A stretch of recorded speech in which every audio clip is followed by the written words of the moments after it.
thought the first half we were really good, and the second half I didn't think we were very good. And then you give A&M credit; they came out and played a lot better. I thought we executed some good stuff, got some good looks. Just sometimes it didn't fall, but again, we're learning to play without a starter also in Leah Moore, and so we've got to. It's a work in progress for us.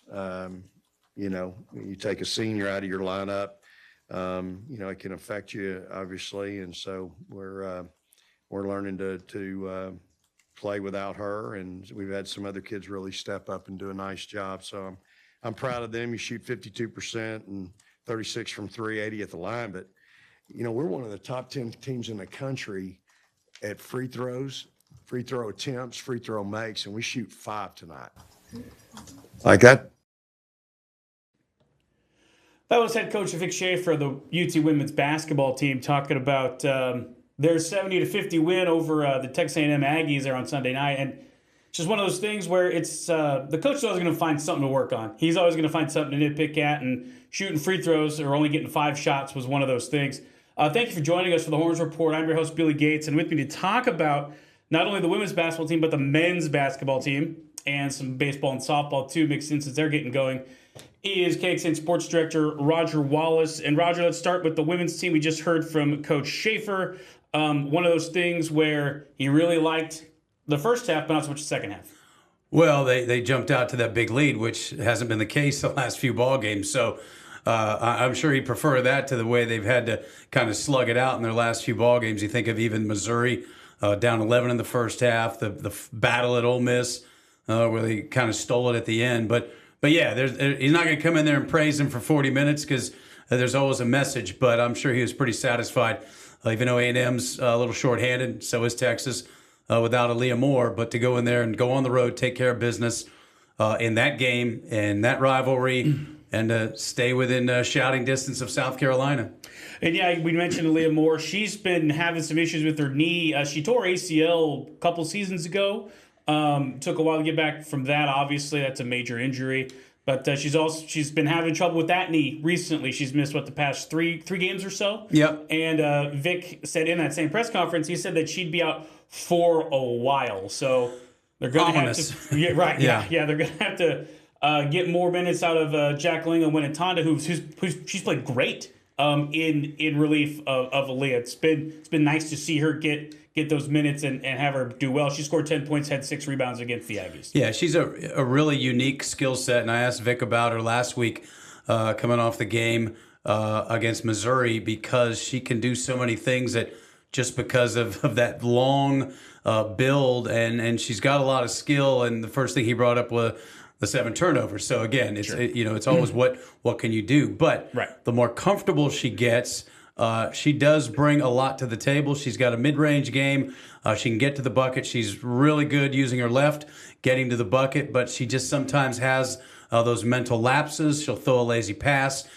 She'll turn it over with the ball, and obviously she's being asked to play more minutes in more critical moments now without Aaliyah Moore in there. But still, she has got a unique skill set that if she gets more comfortable, more confident, and can limit the mistakes, it does bring a different weapon. You lose a weapon with Leah Moore because she's their most active paint player. You've got Taylor Jones and Kyla Oldaker. They're kind of one-move players down on the block.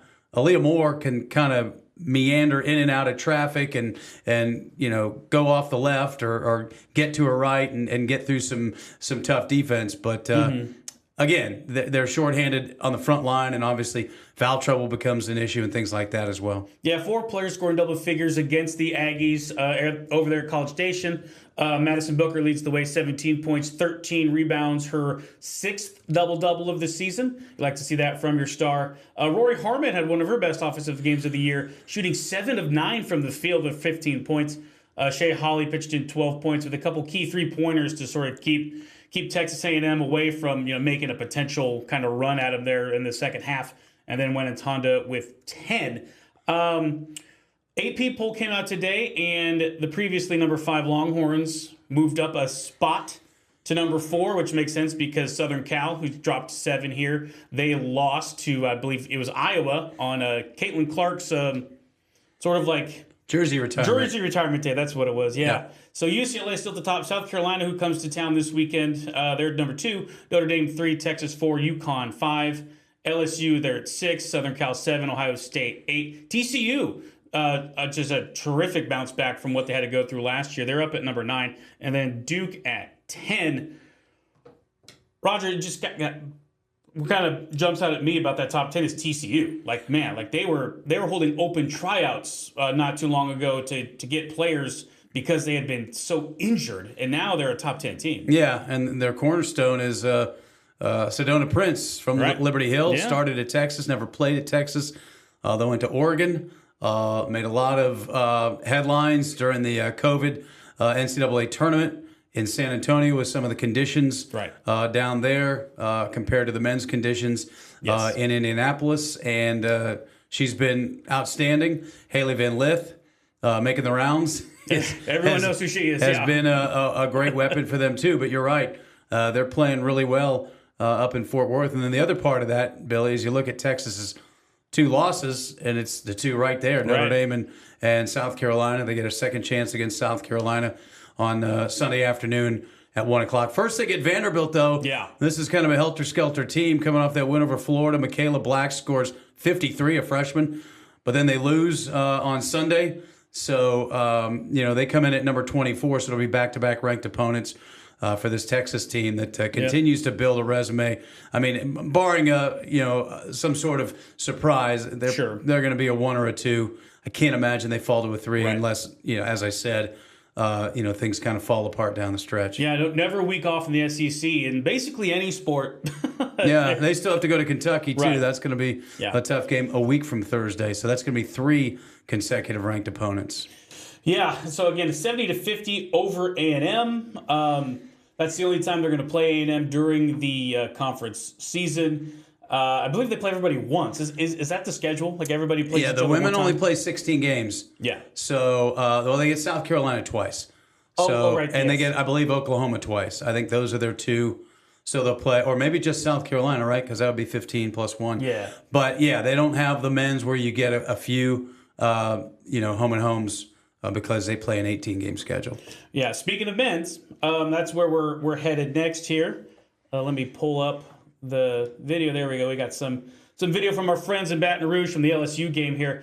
The men's team absolutely pounded the Tigers, 89-58 in their place on the first here. And every time I see Trey Johnson play, Roger, I see something else I haven't really seen before from a college guy. Yeah, at his age, like he's a tremendous ball player. And you know what jumps out at me, Billy, and some of the highlights, or if you watch the game, he's become really vocal, and that means he understands a lot more than just his role as a scorer. Yeah. In fact, today Rodney Terry talked about how he really got after not only Trey but this guy Tremont Mark for their defensive efforts. And he said he pretty much dressed them down watching film. Again, that probably raises some eyebrows. Wait, you're going to dress down one of the top players in the country? But that kind of shows how it works with a team. Everybody's the same. But, yeah, there you go. That's a great example right there. You see him talking.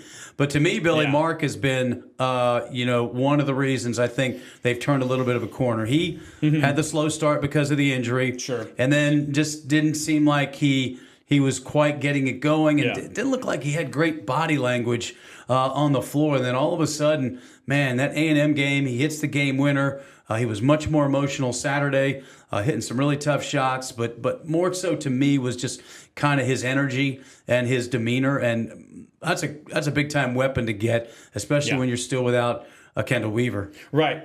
Yeah, and there's no telling when Kendall's going to be back. A hip flexor injury, those are so finicky. It's especially the way he plays. Yeah. He plays just 100 miles an hour with his hair on fire, and the motor never stops, and you kind of need all your body parts working to play as hard as he does. Trey Johnson, Tremont Mark, both with 18 points against LSU. Caden Shedrick, they're going to need him moving forward if they want to make any sort of dent in the NCAA tournament. 16 and 10 for him. Nice little double-double for the big man. Arthur Kaluma, 10 points. And Devon Pryor with 9 on 4-6 shooting. with 6 rebounds too, that guy is earning his minutes. Like he should be playing a lot more here down the stretch. He's really an interesting story too because of the fact that he reclassified, so he came to Texas last year when he could have been a high school senior. Didn't play. In fact, RT talked a lot about Pryor today, saying at first they thought he might, and then it just didn't quite work out. And then he got slowed by some injuries, and they were worried they might be injuries that would keep him out significantly, if not for the whole season. But yeah, you can see 21 minutes on Saturday. I think that's twice he's played that many minutes. He looks confident. But man, I mean, kind of like going back to when in Tonda, he's got a unique skill set. He's so long and so athletic. If he's a guy that can work into a 20-minute guy and give them production at both ends, that's quite a weapon. You mentioned Kaluma, and he's kind of that glue guy. You think of Timmy Allen a couple of years ago, and he's kind of their tough guy and kind of does everything. And yeah, this team is they've turned the corner a little bit. If they can get, and it's gonna be tough Wednesday. Arkansas is coming in feeling good, but if they can get to 500 in SEC play, I don't think anybody would have thought that was possible 10 games in after the way they started. And you tracked down, they did get one vote in the top 25 today in the AP. So they did get one vote. They're on the radar a little bit. They did get one vote. Victor Flores of the Billings Gazette. There you go. I did some research. He's a University of Oregon grad. Okay. He's been up there in Bozeman for a while, or in Billings, excuse me. He covers Montana State football primarily. Well, he liked what he saw on Saturday. He did. He did. Yes, they got one vote. Quick look at the schedule coming up. Wednesday, the men are at home against Arkansas. Coach John Calipari coming off a big win against his former team, Kentucky. That was just a hellacious win for Cal in Rupp Arena. Like, that was just nuts. Yeah, there was some really impressive wins on Saturday in college basketball, especially on the road. And that was one of them because I'm sure Big Blue Nation was ready to give it to them. They're looking at Arkansas 1-6 in SEC play. Kentucky, although they've slipped a little bit, still figured they would come in there and work Cal, and they booed him before. And I think they were stunned. And DJ Wagner, who went with Cal from Kentucky to Arkansas, had a huge second half in that ball game. So, they'll come in with some confidence. And I'm sure Cal's hoping that they've kind of left the emotion in Lexington as they come to Austin because, I know it's Texas, Arkansas, but nobody playing in this game realizes what that means. No. RT talked about it today, about the old Nolan Richardson, Tom Penders games back in the 90s, but he was just talking to a bunch of old reporters about that. And Tremont Mark playing against his old team. But there's only one player there that was on the team last year. So, again, this is more about just Texas building that resume and getting as close as they can to 500. You and I have talked about it. You think 7 gets them in? If they get 7 in the SEC? 7, 8, something like that. Yeah, I'd feel better for Texas if they got to 8. But regardless, they've put themselves now where they've kind of gotten off that bubble. But here we go. I mean, you get Arkansas, you slip up there, then you got to go to Nashville, and all of a sudden, if you're not right, you're kind of back in the same boat coming in again next week. And it seems like they're coming together at the right time. I mean, obviously, when you get a lineup like this, full of transfers, new guys, they haven't got to build that chemistry. Now it sort of seems like it's come together, even if Coach Roddy Terry couldn't coach them the past few days because he had the flu. He talked about that in the press conference after the LSU game. I've got some sound for him right here. He discusses that how his assistants had to make the game plan for the LSU game even because he was not feeling well. So here's Coach Terry. But I thought we put together one of our most complete games in terms of playing both offensively and defensively. And playing together and playing hard and played like a real hungry team. They still had something to prove from the other night, coming off a very disappointing and tough loss on the road. I've got a lot of veteran guys over there. I got 3 former head coaches over there. Our guys were in great hands. Frank and those guys Frank had a great game plan from an offensive standpoint. Coach McClain had a really good defensive game plan. Coach Matson had a great scout. All of our guys are involved in every game. We don't have any games where none of our coaches are not coaching. They're all involved in every game plan situation. Coach Jones does special situations and out of bounds, and Brandon does a lot of personnel. So every game, our guys are involved in every situation. So it's not like, one coach is just in charge of the whole deal. But those guys by committee did an outstanding job. having our guys ready to play, and they let me join the party a little bit yesterday evening. Having the flu sucks. Like that's just the long and short of it. So good on Rodney for trusting his coaching staff to get them ready and to give him time to feel better, because it is nasty. Well, they got a lot of D1 head coaching experience. Steve McLean, Frank Haith, along with Brandon Chappelle. But I think RT sounds great. I think maybe being down a little bit, staying in his room, saved his voice a little bit. He sounded really good after the game and sounded good today. But this team, and he talked about today also the way they've clicking offensively and sharing the ball. And that's one of the things, if you watched Saturday, they had 20 assists on 36 field goals. And this is a team that sometimes can kind of get locked into that ISO. Sure. Especially with a Trey Johnson. Sometimes you're fine with Trey Johnson going ISO. But, everybody's getting involved, and it kind of goes back to what I said about Tremont Mark. Seems like he's really kind of unlocked something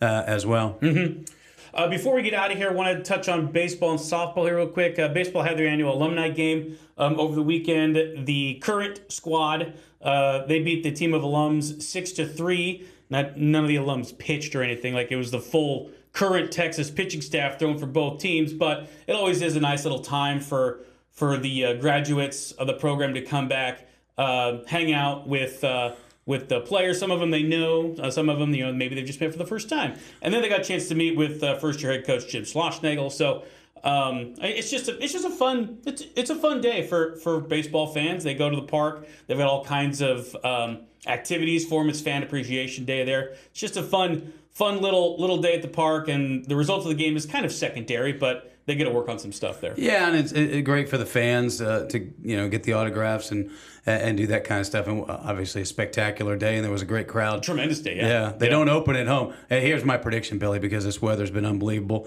When they open at home on I think it's the 18th, I'm guessing it'll be 45 degrees. Probably. And it's going to be blowing from the north. Like that. I mean, that's the way it always is. They start in Arlington, so fortunately we know they'll get those 3 games in up in Arlington, then they come home. But, and I think it's important for the former players to bridge with the new regime and Coach Schloss and those guys. And here we go now. It's time to get rolling, and they get right into it with those 3 games up in Arlington, including a game with Oklahoma State to wrap it up, play Ole Miss in game 2. Yes, and then Louisville to open the season. Yeah, they open with Louisville. I'm trying to distinguish between that tournament and the one in Vegas. Right. Vegas are going to get Texas Tech. They're going to get 2 old Big 12 foes and an SEC rival that obviously will be a non-conference game with Ole Miss. But we know their track record. It has not been good.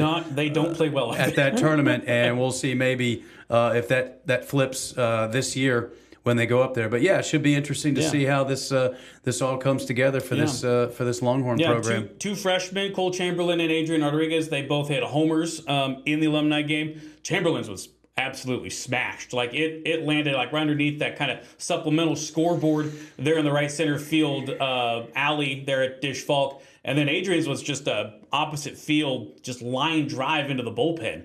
Like for freshmen to be doing that.